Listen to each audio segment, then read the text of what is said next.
kamu bagaimana sistem-sistem dalam tubuh kita bisa bekerja. Sistem-sistem tubuh kita bisa bekerja karena adanya energi. Energi dihasilkan oleh salah satu bagian yang dinamakan dengan sel. Apa sih itu sel? Sel adalah struktur dasar atau unit terkecil dari kehidupan yang membentuk tubuh. Sel ditemukan pada awal abad ke-19 dengan mikroskop cahaya. Kenapa mikroskop cahaya? Karena memang ukuran sel sangat amat kecil dan tidak bisa dilihat dengan mata telanjang. Jika dibandingkan dengan ukuran satuan milimeter, 100 sel sama dengan 1 milimeter. Kecil sekali bukan? Fungsi sel manusia adalah sebagai unit dasar penyusun tubuh, menjalankan metabolisme, serta pembangun jaringan dan juga organ tubuh. Bagian-bagian sel bisa kita lihat di bagian sini.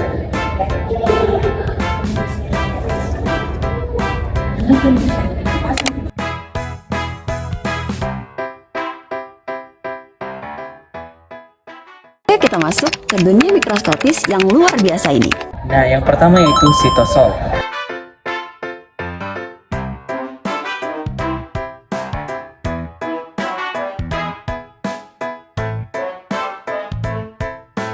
Sitosol ini adalah cairan intraseluler yang terdapat di dalam sitoplasma, yang termasuk di dalam organel dan struktur organ lainnya. Sitosol juga terdiri dari air, ion, dan molekul kecil. Nah, sitosol juga memiliki fungsi yang terbagi menjadi 3. Yang pertama yaitu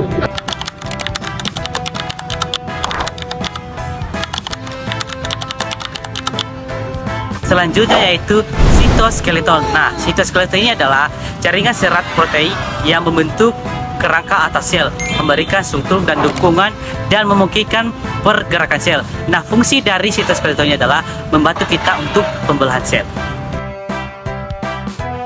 Nah, selanjutnya yaitu mikrofili. Nah, mikrofili ini adalah tonjolan kecil seperti jari pada permukaan sel, terutama pada sel epitel usus dan ginjal. Berfungsi sebagai memperluas permukaan sel untuk menyerap. Selanjutnya ialah silia. Silia adalah tonjolan seperti rambut yang berada di permukaan sel dan memiliki fungsi penting untuk pergerakan, penginderaan, dan pembersihan pernapasan dari debu atau lendir. Selanjutnya ialah sentrosom. Sentrosom adalah organel sel yang memiliki fungsi atau pusat utama untuk pengorganisasian mikrotubulus atau yang disingkat MTOC. Selanjutnya ialah ribosom. Ribosom adalah struktur terkecil untuk sintesis protein. Protein yang dihasilkan memiliki fungsi untuk memperbaiki sel dan mendukung fungsi enzim serta juga membentuk struktur tubuh. Selanjutnya adalah mitokondria. Mitokondria merupakan organel berbentuk lonjong yang sering ditemukan di sel eukariotik. Mitokondria ini sering dikenal sebagai pembangkit tenaga. Mengapa mitokondria dikenal sebagai pembangkit tenaga? Karena dia berperan dalam menghasilkan ATP melalui respirasi seluler. Lalu apa saja fungsi-fungsi mitokondria?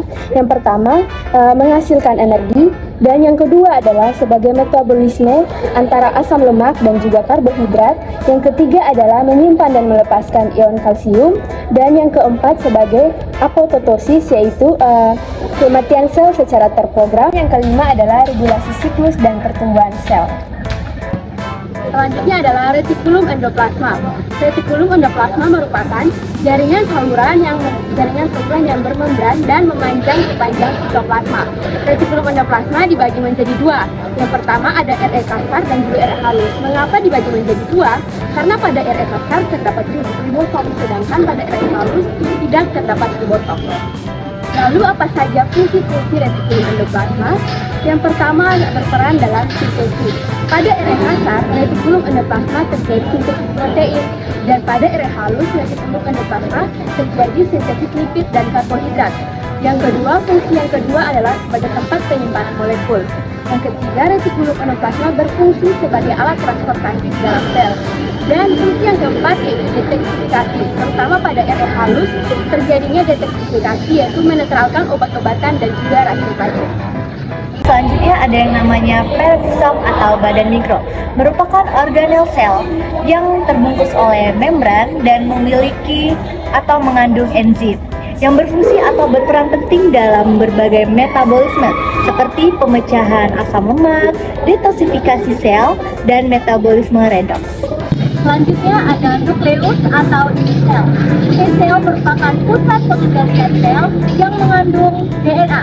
Nantinya DNA ini akan mengarahkan ke seluruh aktivitas sel yang seperti pertumbuhan, perkembangan, pembelahan, dan produksi protein. Baik, selanjutnya ada pun fungsi dari nukleus sendiri. Yang pertama yaitu mengatur ekspresi dari genetik, yang kedua menyimpan informasi genetik dan diturunkan ke generasi selanjutnya.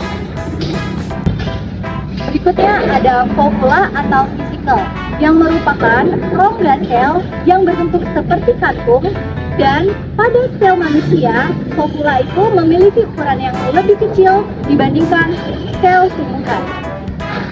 Fovula itu sendiri memiliki fungsi yaitu sebagai tempat penyimpanan di dalam sel, seperti tempat penyimpanan protein, limbah, dan sumber makanan. Selanjutnya adalah aparatus Golgi atau sering disebut dengan badan Golgi. Badan Golgi merupakan tumpukan membran-membran yang rata dan mengandung ruang atau sisternal. Apa saja fungsi badan Golgi? Yang pertama yaitu memproses dan memodifikasi protein sebelum disalurkan ke bagian sel yang lain. Lalu badan Golgi juga berperan atau berfungsi dalam pembentukan lisosom atau peroksisom. Badan Golgi juga mensintesis dan menyimpan enzim dan juga hormon. Dari pembelajaran yang telah kami buat mengenai sel manusia dapat kami simpulkan sebagai berikut. Sel merupakan struktur dan fungsi terkecil yang menyusun tubuh manusia. Semua aktivitas tubuh berasal dari kerja sel. Tubuh manusia terdiri atas miliaran sel yang membentuk organ, jaringan, dan sistem organ. Sel manusia memiliki inti sel atau yang disebut nukleus, sitoplasma, dan membran plasma, serta organel-organel seperti mitokondria, ribosom, retikulum endoplasma yang masing-masing memiliki fungsi khusus.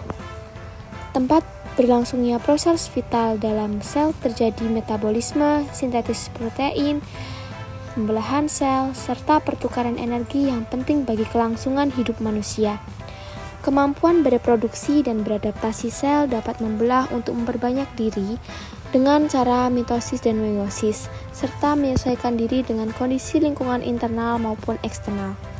Jadi, sel manusia adalah unit dasar kehidupan yang menyusun tubuh, menjalankan fungsi vital, serta memungkinkan pertumbuhan, perkembangan, dan kelangsungan hidup manusia.